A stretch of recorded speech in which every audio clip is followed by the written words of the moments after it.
Wah gila sih, bocoran terbaru buat film Monsterverse berikutnya baru aja meledak di internet dan isinya ini benar-benar ngerubah semua yang kita kira kita tahu selama ini. Jadi siap-siap ya, karena kita akan bedah semuanya sampai tuntas. Nah, ini dia nih pertanyaan yang mengubah segalanya, karena menurut bocoran ini, ancaman yang kita lihat di trailer itu bukanlah ancaman yang sebenarnya. Ada sesuatu yang jauh lebih besar dan jauh lebih mengerikan yang ngumpet di baliknya. Oke, biar kita nggak bingung, kita bakal bedah satu-satu. Mulai dari siapa penjahat yang udah dikonfirmasi, terus ancaman kosmik yang sebenarnya itu apa, gimana peran baru Godzilla dan Kong, kondisi Monsterverse sekarang gimana, dan terakhir, apa kata orang-orang yang udah nonton duluan. Oke, kita langsung hajar aja pengungkapan paling gedenya. Ingat kan, selama berbulan-bulan kita semua para fans debat terus. Siapa sih musuh utamanya? Nah, sekarang perdebatan itu akhirnya kelar. Jadi, dari mana sih semua informasi ini datangnya? Gini ceritanya, semua berawal dari penayangan uji coba tanggal 8 Februari. Abis itu, dua akun di X mulai ngelempar kode-kode aneh yang pastinya langsung bikin heboh. Nggak butuh waktu lama, komunitas fans langsung nyusun semua kepingan puzzle itu jadi dasar plot yang kita bahas sekarang. Dan ini dia yang akhirnya bikin semua perdebatan selesai. Banyak banget yang yakin kalau Gigan itu penjahatnya, ya kan? Dilihat dari petunjuk di logo sama judul Supernova. Tapi bocoran dari penayangan uji coba yang diperkuat lagi sama postingan resmi WGA udah pasti banget nunjuk ke satu nama, Space Godzilla. Jadi ya teori Gigan resmi gugur. Eits, tapi tunggu dulu, ceritanya nggak sesimpel itu loh. Justru disinilah ceritanya jadi gila banget. Iya, Space Godzilla emang penjahatnya, tapi dia bukan ancaman yang sesungguhnya. Oke, biar ngerti peran Space Godzilla, kita harus lihat dia bukan sebagai dalangnya, tapi sebagai seorang utusan, atau kalau di komik itu Herald, dia itu cuma pembawa pesan, semacam pertanda kalau ada sesuatu yang jauh lebih parah lagi yang bakal datang. Nah, jadi ini dia inti dari bocorannya. Space Godzilla itu nggak muncul gitu aja. Dia itu diciptakan dan diutus oleh sebuah kekuatan lain. Kehadirannya di bumi itu sebenarnya cuma sebuah peringatan kalau bos yang sesungguhnya lagi dalam perjalanan buat menginvasi planet kita. Salah satu likernya ngasih analogi yang, wah pas banget.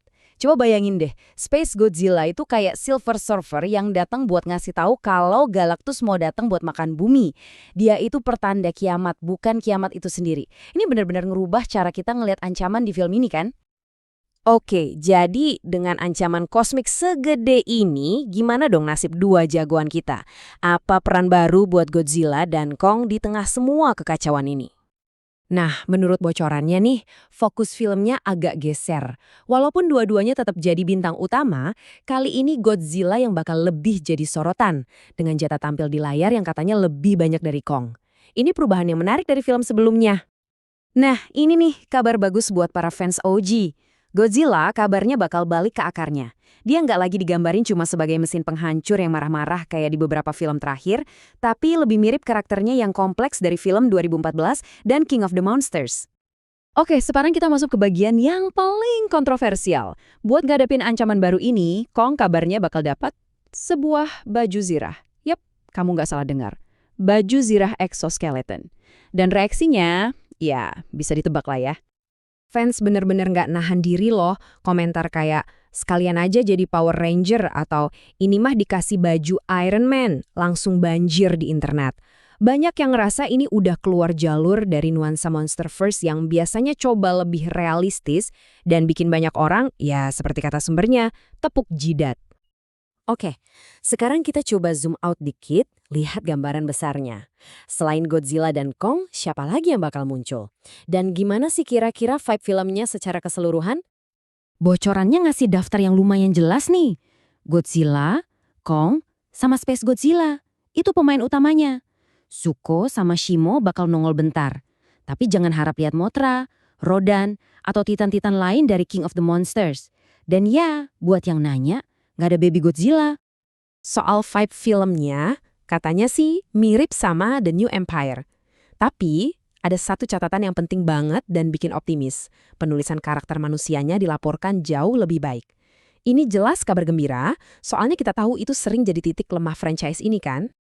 Oke, Jadi setelah kita bedah semua bocoran ini, kesimpulannya gimana nih sementara ini? Seberapa bahaya sih penjahat baru ini dan apa kata orang-orang yang udah nonton duluan? Jangan salah ya, Space Godzilla ini bukan musuh kaleng-kaleng, dia digambarin sebagai titan terkuat yang pernah ada di Monsterverse. Titik. Bahkan dengan kekuatan mereka berdua digabung, Godzilla dan Kong katanya terus-terusan dipaksa bertahan. Bener-bener berjuang cuma buat nggak kalah. Terus penonton yang udah nonton duluan bilang apa? Ajaibnya, reaksinya positif banget. Sekitar 85% dari mereka ngasih reaksi positif, walaupun ya tetap ada beberapa kritik kecil. Untuk film sebesar ini di tahap uji coba, angka segitu itu pertanda yang sangat-sangat bagus. Tentu aja, kita harus ingat ini, semua yang kita omongin ini datang dari versi film yang belum jadi.